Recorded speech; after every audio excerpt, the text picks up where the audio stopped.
The late afternoon sun was sinking behind the city's skyline, painting everything in molten gold. Crescent High's students poured out of the gates like a restless tide, their laughter echoing through the air. The end of another day meant freedom. Fast food runs, gossip, and scrolling endlessly on their phones until the world outside faded. Among the chatter, one girl lingered near the iron gates, her headphones dangling around her neck, her eyes half distracted as she waited for her younger sister to finish detention. Mia wasn't the kind of girl people noticed. She wasn't loud or especially popular. She just existed quietly, blending in with the background like a shadow that everyone forgot was there. But that day something happened that made her impossible to ignore. It began with a sound that didn't fit the easy rhythm of dismissal, a sharp cry too raw to be laughter. Mia's head turned instinctively, her heartbeat skipping as her gaze swept the area. Near the outer edge of the parking lot by the cracked stone wall covered in graffiti, a small group of boys had gathered. At first glance, it looked like the usual roughhousing, teenagers pushing each other, yelling, showing off. But then she saw the expression of the one in the middle, and everything inside her went still. The boy they were shoving wasn't laughing. His glasses had fallen onto the pavement, one lens cracked. His backpack was torn open, its contents, a notebook, some pencils, a lunchbox, and scattered in the dust. He looked small, too small to be in a fight he hadn't chosen. She recognized him. Leo Marino. He was quiet, almost invisible, the kind of student who sat near the back of the class and never raised his hand. He had this calm about him, like he didn't belong in the noise of high school. But there were rumors. Everyone knew them, though no one ever dared to say them too loudly. His father was Vincent Marino, a name that didn't belong in school gossip but in whispered crime, reports and late-night news segments about organized activity in the downtown sector. The kind of man who was rumored to control half the city from behind closed doors. The kind of man whose name could silence a room, and yet there was his son, being shoved around like a punching bag by kids who clearly didn't believe in legends. Mia's throat tightened. The leader of the bullies, a tall, broad-shouldered senior with slick hair and a smirk that made her skin crawl, pushed Leo again, harder this time. "What's the matter, rich boy?" he taunted. "Thought your daddy could buy you some respect?" His friends laughed, a harsh, ugly sound. Leo didn't answer. He simply tried to pick up his fallen notebook, but the bully kicked it away, sending a cloud of dust into the air. "Say something," the boy shouted, grabbing Leo by the collar. "Or are you too scared to speak without your old man's bodyguards?" Something inside Mia twisted painfully. It wasn't that she was fearless, far from it. She was just tired of seeing people turn away, pretending not to notice because it was easier that way. Around her, students watched but didn't move. Some whispered. Some even recorded it on their phones, snickering quietly. No one wanted to get involved. No one ever did. Mia's hands clenched into fists. Her pulse was loud in her ears, a dull, rushing roar. She could almost feel the shame radiating from Leo. Not just because of the punches or the jeers, but because no one cared enough to help him. That was the worst kind of humiliation. The kind that told you the world had already decided you didn't matter. Her mind raced. She couldn't fight them. There were 3 of them and only one of her. Teachers were nowhere in sight. She could call the principal's office maybe, but by the time anyone came it'd be too late. Then her gaze fell on Leo's phone lying near his open backpack. The screen was cracked but still lit up, showing the emergency contact icon. For a moment Mia hesitated. The thought was absurd and crazy even. But then she remembered the name that was supposed to be untouchable. Vincent Marino. The man everyone feared. The man who made people disappear for less than a disrespectful glance. Her breath caught in her throat as she crouched and picked up Leo's phone. The bullies were too distracted to notice. Her thumb trembled as she tapped the emergency contact. A single number, no name. Just 3 digits saved under Dad. She hesitated one last time, her heart hammering in her chest so hard it almost hurt. What was she doing? Calling a mafia boss? This wasn't something you did because you were brave, and it was something you did because you couldn't stand by anymore. Behind her, another loud shove made Leo stumble. The phone was still ringing. 1 ring, 2, 3. Then a voice answered, low, calm, and edged with danger. Who is this? Mia froze. The air around her felt suddenly heavier, charged with something cold and electric. She swallowed hard. Sir, she began, her voice barely a whisper. I'm a student at Crescent High. I'm calling because your son is being bullied, right now, in front of the school gate. There was silence on the line. She could hear faint sounds in the background, a chair scraping, someone murmuring. But the voice didn't speak. Then finally a slow inhale. Who are they? He asked. The tone wasn't loud, but it carried weight. 3 older boys, Mia said quickly. They're hurting him. Another pause. Then calm and deliberate, the man said, Thank you for calling. Mia exhaled shakily, realizing her knees were weak. But before she could say anything else, he added, Don't let them leave. The line went dead. She stared at the phone, the sound of the disconnect tone echoing in her ears. Her pulse wouldn't slow down. Around her, the crowd was beginning to thin as parents arrived to pick up their kids, but the bullies were still there, shoving Leo again, laughing as if nothing could touch them. Mia's palms were slick with sweat. She didn't know what she had just set in motion. She didn't even know if she'd done the right thing. But deep down, something told her that call had changed everything. Not just for Leo, but for everyone standing near that gate.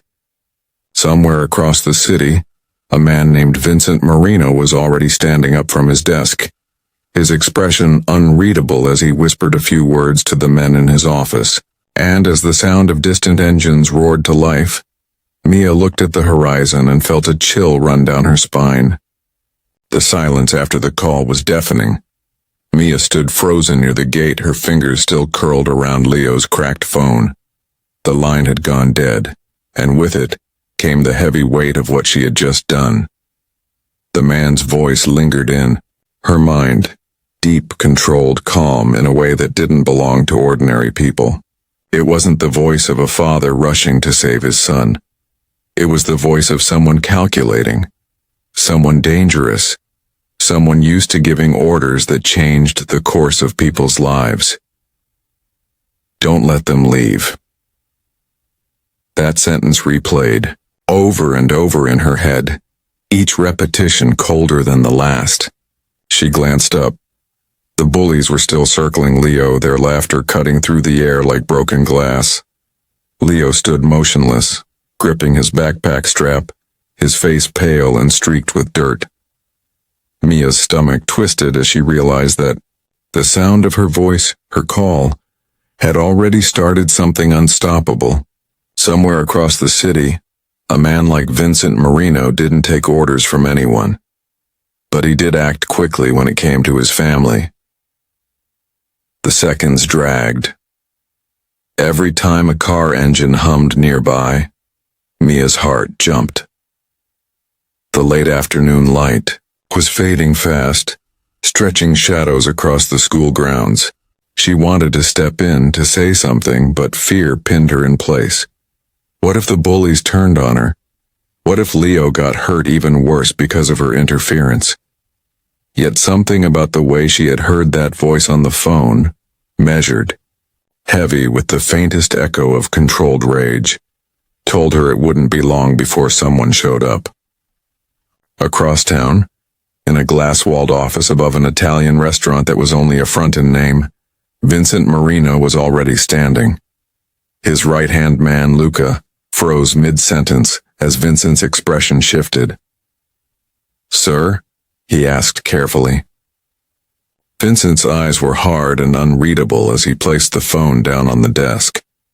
"Leo," he said quietly, "something's happened at his school." Luca frowned. "What kind of something?" Vincent turned toward the window, his jaw tightening. A girl called, said my son was being bullied in front of the school gate. For a moment no one in the room moved. The men who had been seated around the table, lieutenants, enforcers, the kind of people who could make or erase problems in the blink of an eye, exchanged uncertain glances. Vincent's voice had that tone, the one they all recognized. It wasn't loud, it wasn't angry, but it was final. Something bad was about to happen to someone, and they all knew it. "Bring the cars around," Vincent said. "Now." Luca hesitated. "Boss, maybe we should call ahead, get security." Vincent turned his head slightly, and that one look was enough. "He's my son," he said. "I don't need security. I need to be there." Back at the school, Mia's nerves were fraying by the second. The crowd had thinned out, but a few kids still lingered, whispering and pointing. The tallest bully, the one with the slick hair, had found Leo's wallet. He held it up with a grin. "Marino," he said mockingly.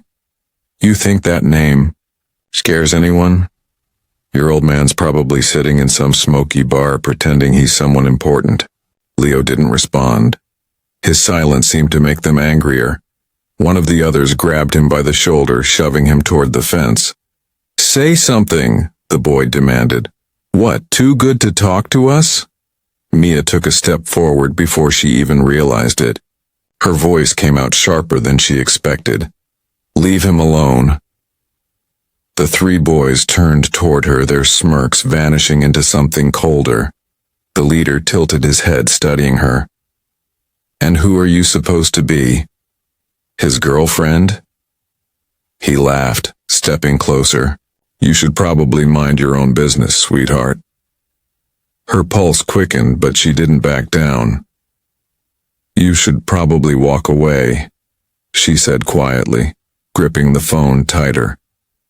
Her voice shook, but her words didn't. The boy's smirk returned. "Or what?" The air around them suddenly changed.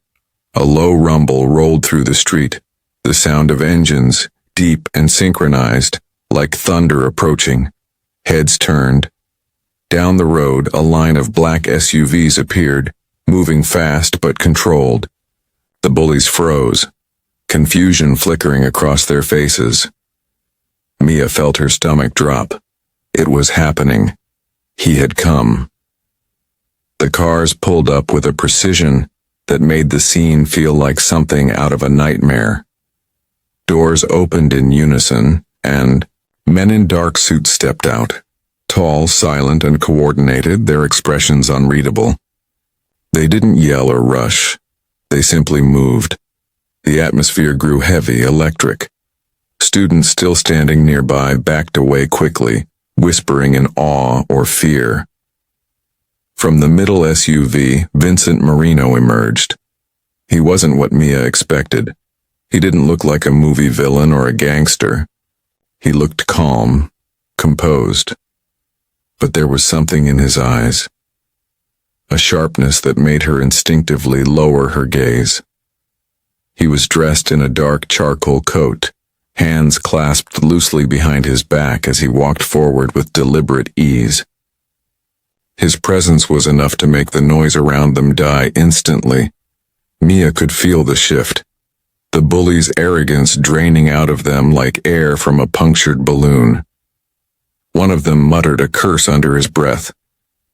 Vincent stopped, a few feet away from Leo, and looked at his son, not saying a word for several seconds. Leo stared at the ground, his shoulders stiff, his lips split from the last shove. Then Vincent turned his gaze to the bullies. His voice was quiet, almost gentle. "Which one of you thought it was a good idea to touch my son?" No one answered. The tallest boy took a small step back. Vincent's men didn't move. They didn't need to. Their stillness was more threatening than violence. Mia's heart raced as she stood off to the side, barely breathing. She hadn't known what would happen when she made that call. but seeing it unfold was both terrifying and mesmerizing.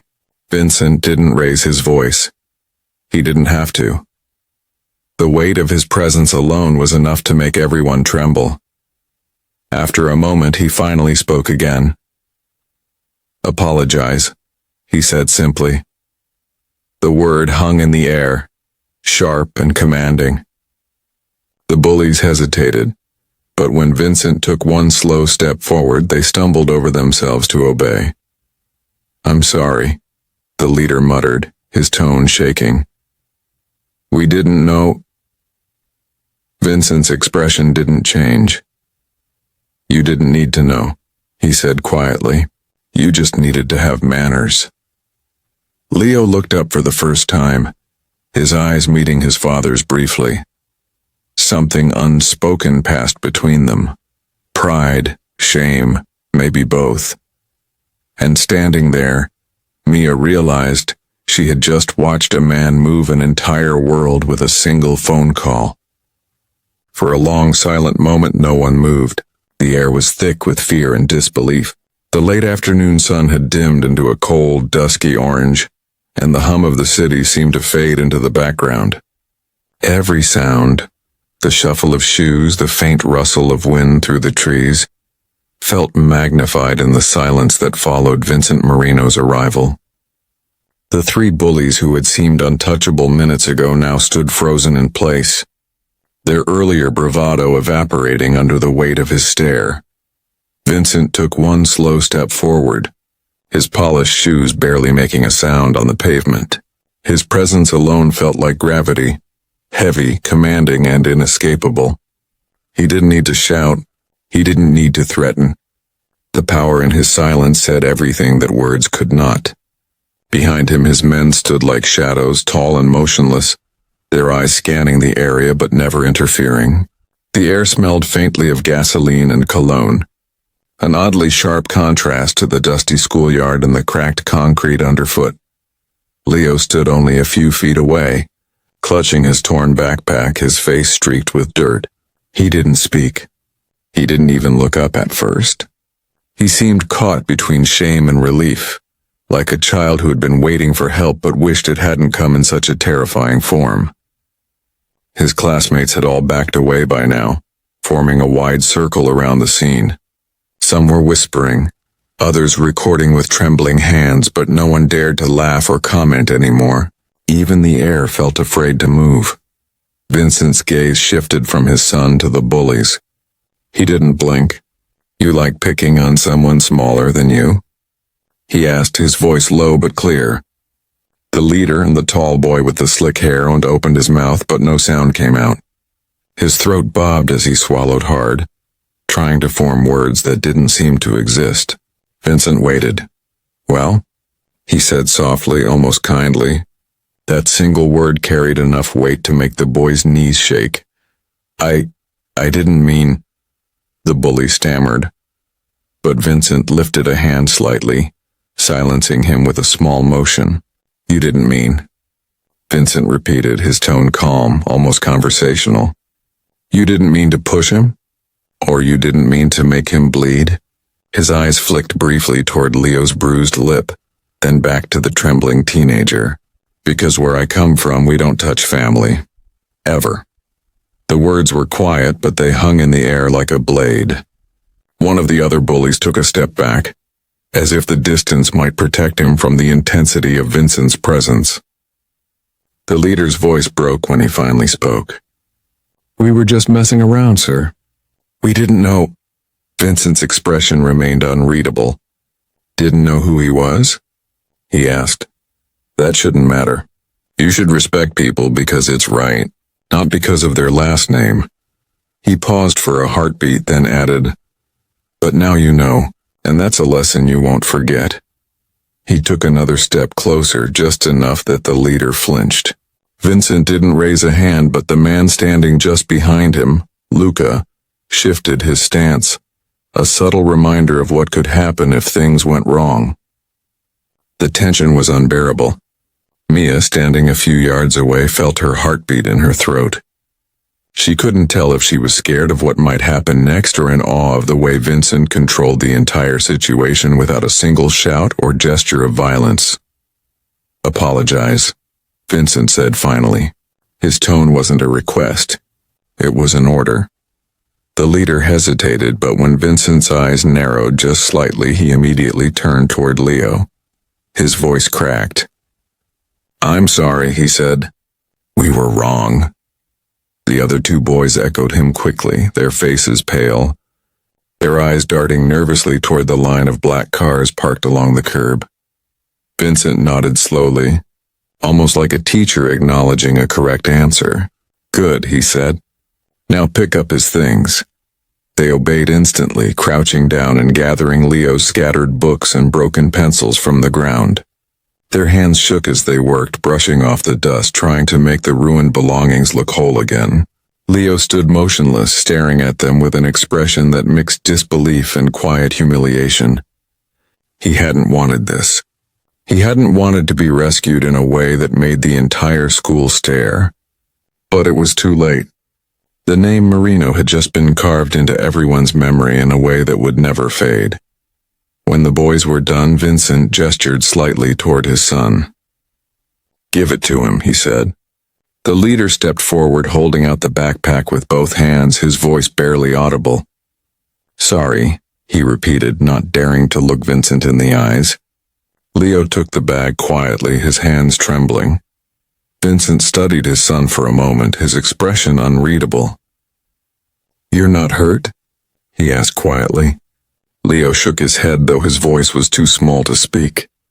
For a flicker of a second, Vincent's hard demeanor softened. Not much.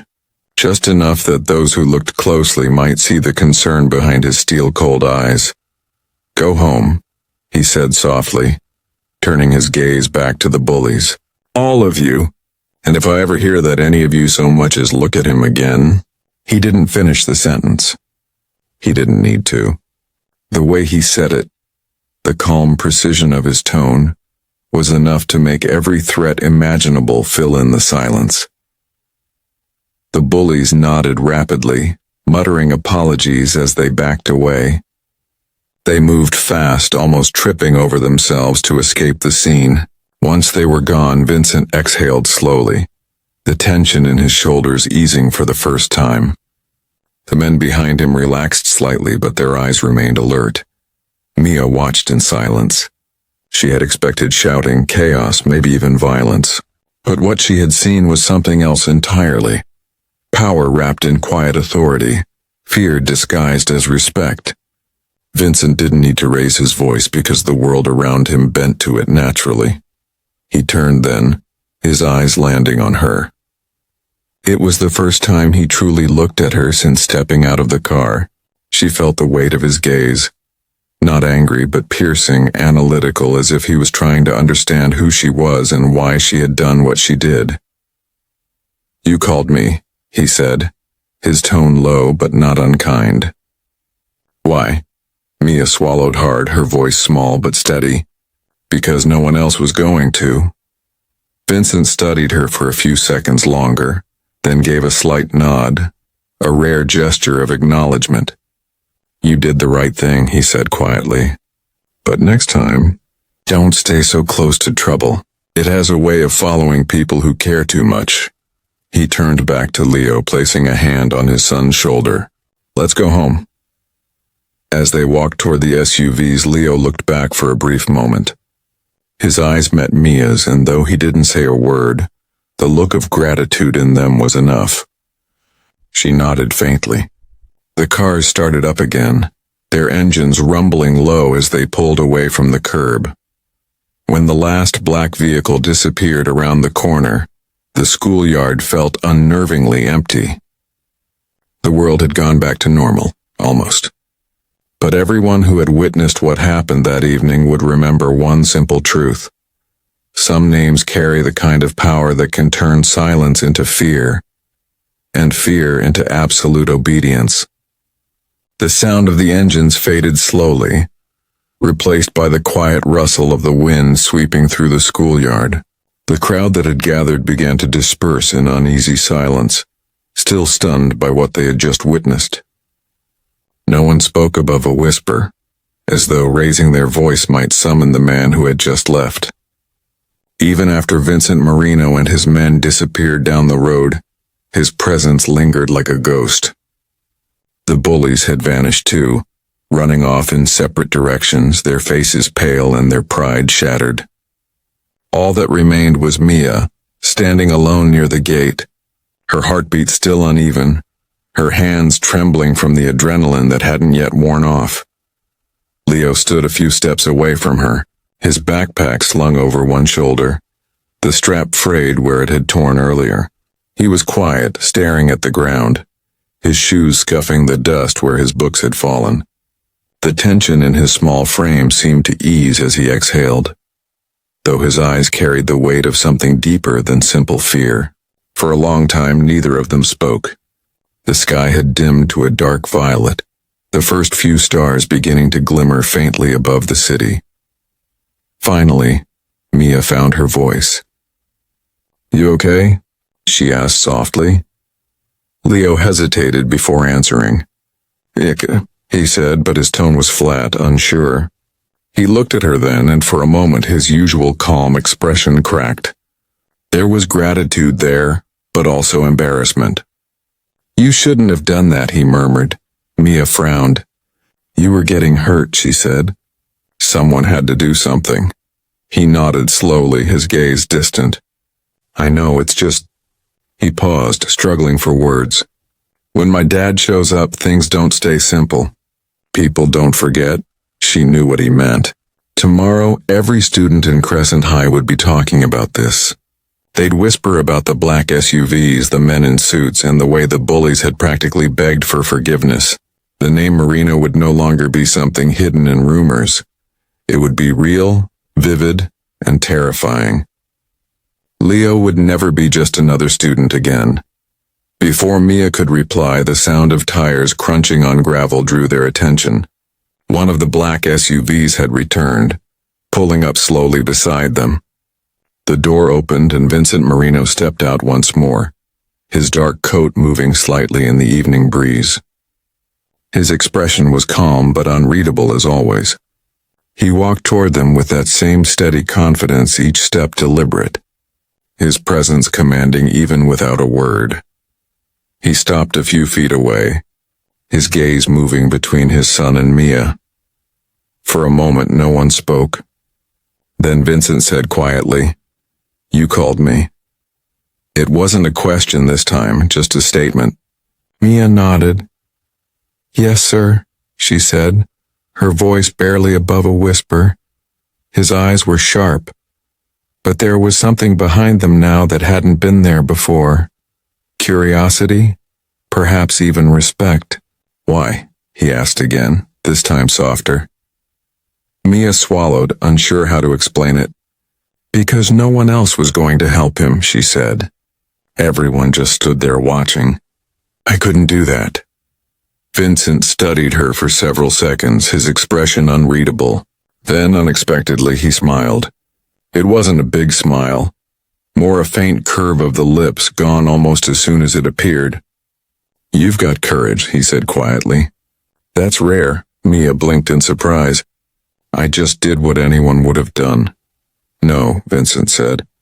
"Most people look away. You didn't." His voice carried the same authority as before, but there was warmth in it now, subtle and genuine. "But next time, think carefully before you make a call like that. Not everyone you reach will come quietly." She nodded quickly. "I didn't mean to cause trouble," Vincent shook his head. "You didn't cause trouble. You reminded people that my son isn't alone. For that you have my respect." He turned to Leo then, resting a hand on his shoulder. The gesture was simple, but it held a kind of strength. Not dominance, but reassurance. "You stand up for yourself from now on," Vincent said. "You don't need to be like me. But don't ever let anyone make you feel small." Leo looked up at his father, eyes wide. "I tried," he whispered. "They wouldn't stop." "I know," Vincent said quietly. "You did fine." He glanced around the empty yard, his voice lowering. "You can't control what others do, son. But you can decide how you react. Next time, look them in the eye. Fear feeds on silence. Leo nodded slowly, taking in every word. There was something new in his expression. Not fear this time, but determination. For all his father's reputation, this was the first time Mia saw Vincent not as a mafia boss, but as a father trying to teach his son how to survive a world that would always test him. When Vincent turned to leave, he gave Mia one last look. "You ever need help, you tell my son," he said. "He'll know how to find me." It wasn't a threat, but it wasn't entirely a promise either. It was the kind of sentence that could mean safety or danger, depending on how one chose to interpret it. Mia didn't know what to say, so she just nodded again. As Vincent walked back to the SUV, Leo lingered for a moment. The headlights bathed him in pale gold as he turned back toward her. "Thank you," he said softly. "For real," Mia smiled faintly. "Just don't make me call your dad again," she said. That made him laugh. A small, uncertain laugh, but it broke the tension between them. "Trust me," he said. "You won't have to." He climbed into the car beside his father, and the door shut with a quiet thud. The vehicle rolled away slowly this time, its headlights fading into the distance until there was nothing left but silence and the faint echo of the moment. Mia stood there a while longer, watching the horizon. The night had fully settled now, the school gate glowing faintly under the streetlight. She could still feel the chill of the man's voice, the power in his calm, the weight of his warning, but beneath that was something else. The faint warmth of having done the right thing no matter how dangerous it had been. The next morning, the story spread like wildfire. Every hallway, every classroom buzzed with whispers about what had happened. Some students swore they'd seen Vincent's men up close. Others claimed the bullies had transferred schools overnight. No one dared to say Leo's name out loud anymore, not with mockery, only with caution. He walked through the halls quietly, head held higher than before, the same boy but somehow changed. And when his eyes met Mia's across the classroom, he smiled. Just a small, knowing smile that said everything words didn't have to. From that day on, no one touched Leo Marino again. No one even thought about it. And though life at Crescent High eventually went back to normal, there was always a certain silence whenever a black car passed by the school gates. A reminder of the night when a single phone call had brought the most feared man in the city to stand beside his son. Some stories fade with time, but this one didn't. It became a legend whispered in the halls, a story about courage, consequence, and how one call can change everything.